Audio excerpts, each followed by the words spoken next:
Thank you very much. Kenyan Ginyan. Wakanda umeweza ku Yeah. feel you can say something now? Yes. I think I can say a bit. Go ahead. Chakamudume anaitisha nini link? Haya nitampa sasa hivi. Yeah, I can say a bit. The first thing is I think there are two major contentious issues. One is electoral justice. The second one is high cost of living. So I've been trying to digest these things after Baba's speech, and I'm seeing point of convergence. Whether someone calls themselves Uda or Hustler, there is that convergence that I think Ruto might find it hard to deal with, because you promised people that you are going to do A, B, C, D. You promised people like Ruto promised his people bottom up, like we are going to uplift people. But in actual sense, and he said after 100 days. So after more than 100 days, we are talking about 5 months or 6 months down the line. If you look at where the question is this the bottom up where do we have low cost of living? The answer is no. So even the people who are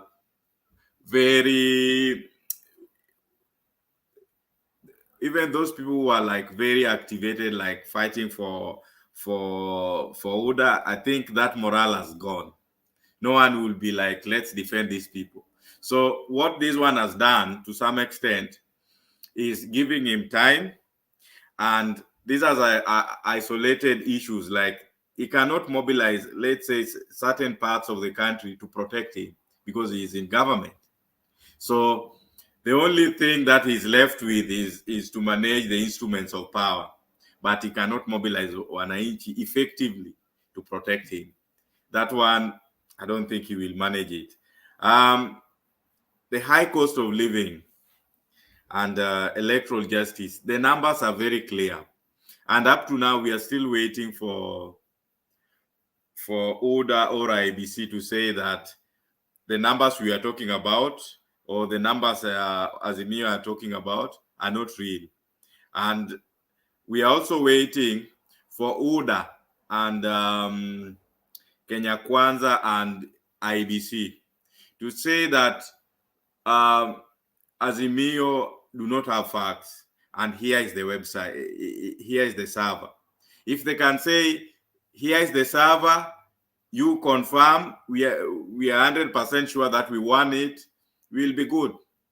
So we don't have any doubt about the integrity of the whistleblower. We know whatever the whistleblower said is 100%, even 101% right. So when we look at Kenya Kwanza and whatever they promised, like their manifesto, they were talking about after baada ya kuweka Biblia chini, bei ya unga itarudi chini, na the cost of electricity will go down and fuel will go down, and remove some of the punitive taxes and make fuel cheaper. That, in fact, at one point, Ruto was talking about fuel having the reason why fuel was expensive was that there were more than 15 or 17 various taxes that the government has imposed on the fuel. So up to now, we are waiting for him to remove all those taxes, but I know he won't. And then the high cost of living, like, it's very simple. There's no need of Gachagua or Ruto or even members of parliament putting us or pushing to get funding for bursaries. We don't need bursaries. What every Kenyan need is free primary and secondary education. Because as we speak, most of these bursaries mostly goes to government institutions like primary or the secondary or universities. I think what is needed is I know that there are people who will deny that, but right now people are crying about high cost of living, watu wanarudisha watoto shule, but pesa kuna, kara kuna.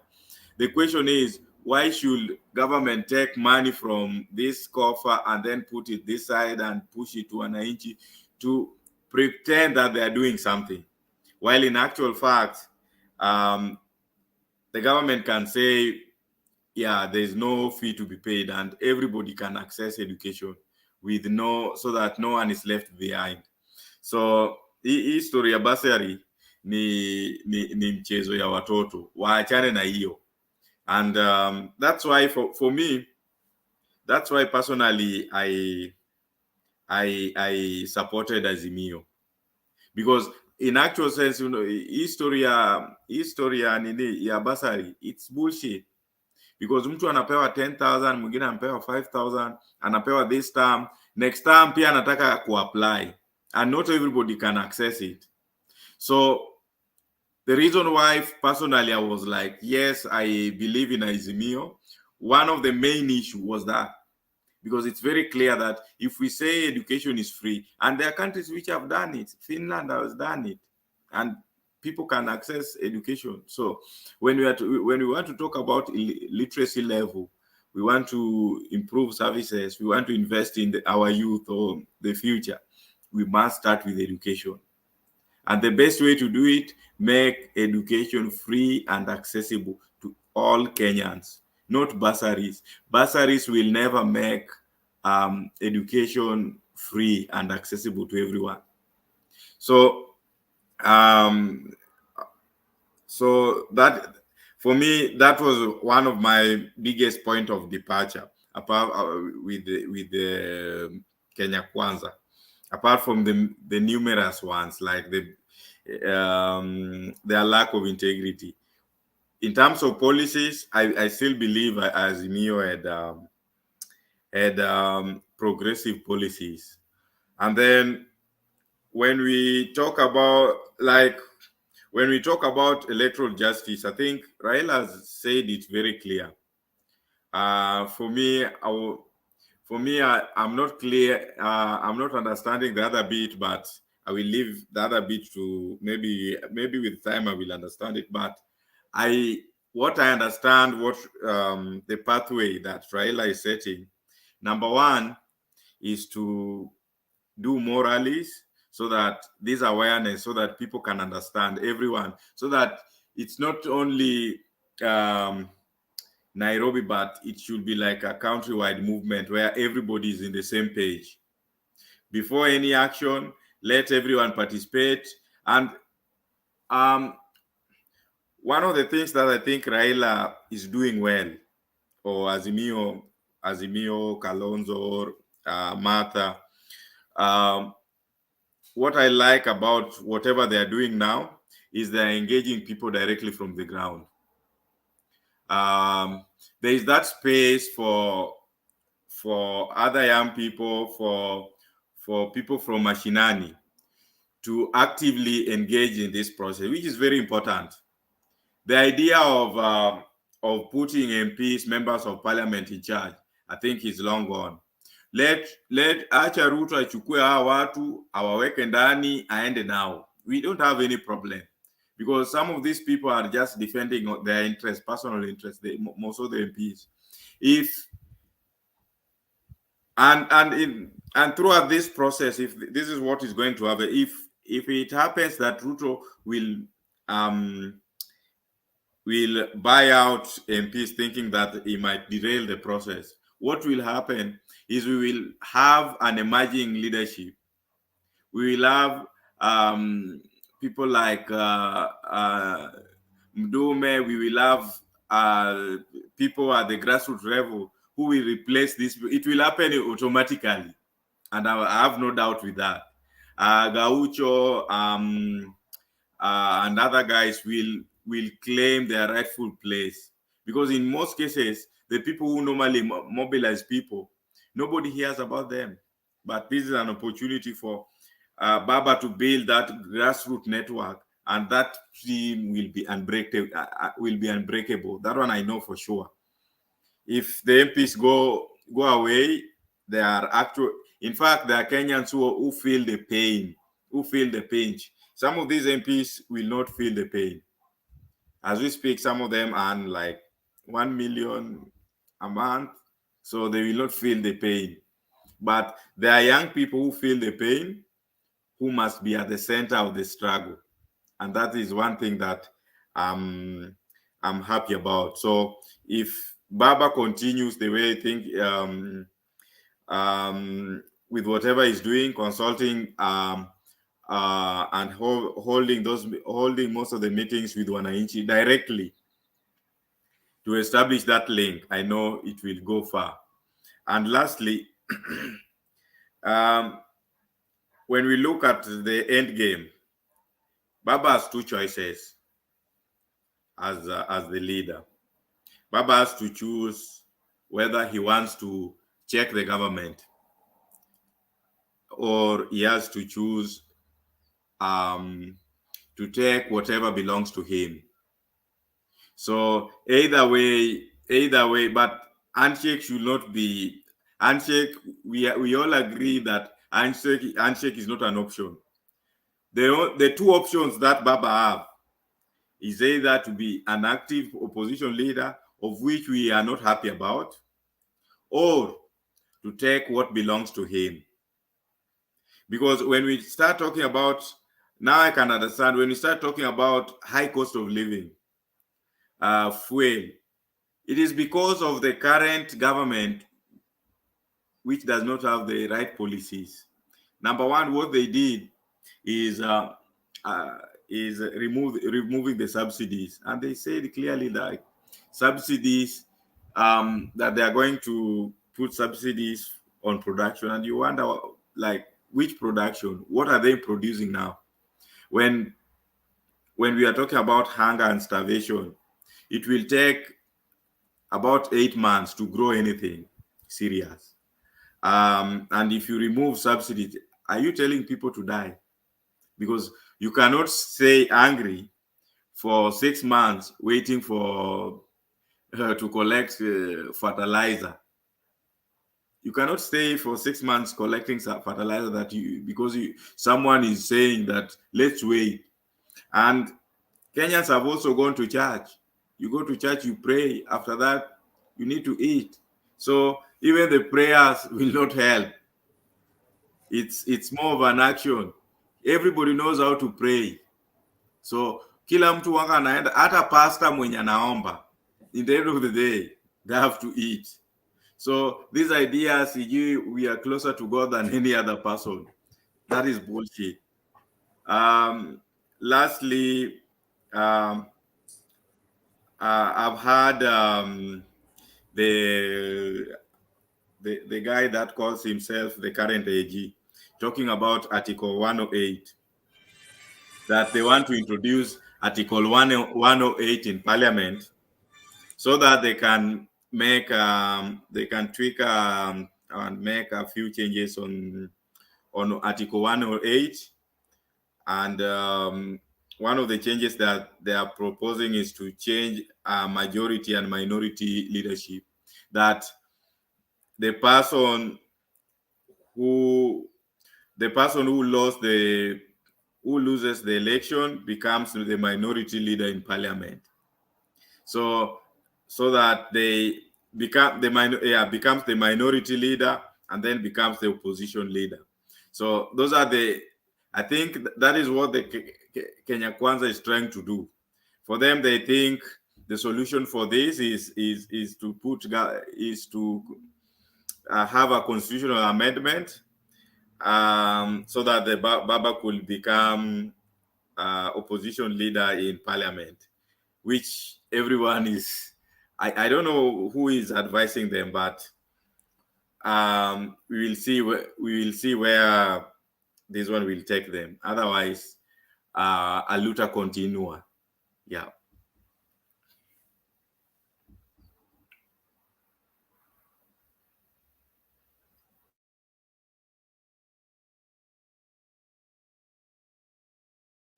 Thank you very much Wakanda. Chaka Mdune, alafu baada ya Chaka tuende kwa Geoffrey. Baada ya Geoffrey tuende kwa Lea. Ebu una swali out Ninja. Yes. Uliza, Yes, uliza. Chaka subiri kidogo aulize swali. Before the likes of Chaka warm up to the debate that is on the floor, I wanted to make a few corrections here on two of our panelists who have spoken the last. I'm gonna start with Kenyan with love, and Kenyan with love. You spoke very well. You articulated your issues very well, but I got a problem with the way that you are addressing the person who is occupying the office of the president. That person cannot and will not and should never be addressed as a president. And I heard you twice saying President Ruto. Take that out of your vocabulary. That person, if you want to address him, if you want to be respectful, you can say Mr. Ruto. If you want to call you want to call him with his real names, call him Mwizi Ruto, Thug Ruto, Animal Ruto, Fisi Ruto, ama Haina Ruto, something of that nature. Lakini usijaribu kutuambia President Ruto hapa. The person who gets the majority vote never becomes the president. The minority vote never becomes the president. Now, I'm done with Kenyan with love. The next person that I wanted to address is Wakanda Forever. Wakanda Forever, we don't have two options.